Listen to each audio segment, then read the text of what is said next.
Speaker, to the Attorney General. Yesterday, Crown Prosecutor Vern Brewer stated, and I quote, "Our allegation is that Mr. Thibeault sought certain benefits, offers, jobs or employment as part of his condition to run as an MPP." Close quote.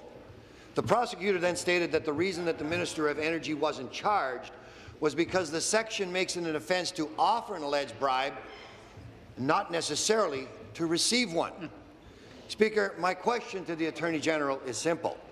Are we really at a point where not appearing before a judge to face charges by a minister themselves is the bare standard that the minister must meet in order to remain in this Liberal cabinet? Thank you. Attorney General. Deputy Premier, Speaker. Deputy Premier. Thank you, Speaker. And this matter is before the courts, as has been said many, many times.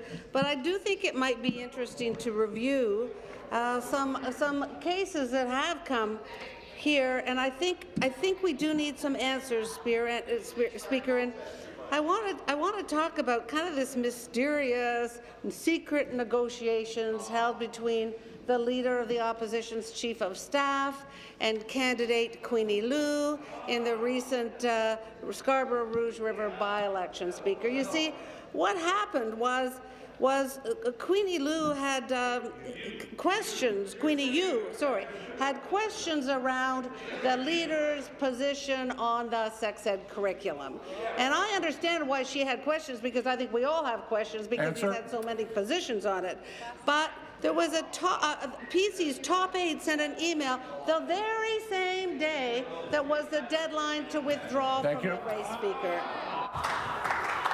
Supplementary. Back to the AG. It used to be they punted questions to the AG. Now they're punting them away from him. If the Premier was going to kill ministerial accountability, perhaps she could have at least showed up here for the funeral.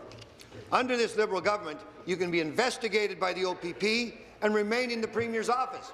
You can be investigated by the OPP and still remain in Cabinet. You can have a Crown prosecutor say that the only reason the Minister of Energy wasn't charged is because requesting an alleged bribe isn't an offence, only offering one is.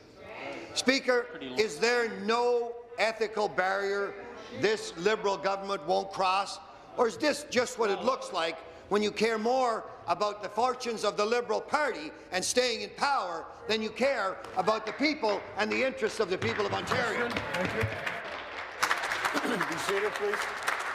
Be seated, please. Thank you. Deputy Premier. Well, Speaker, I think the member from Haliburton-Kawartha Lakes Brock is someone who is respected by every person in this legislature. She's somebody that we can work with. She has our respect, Speaker.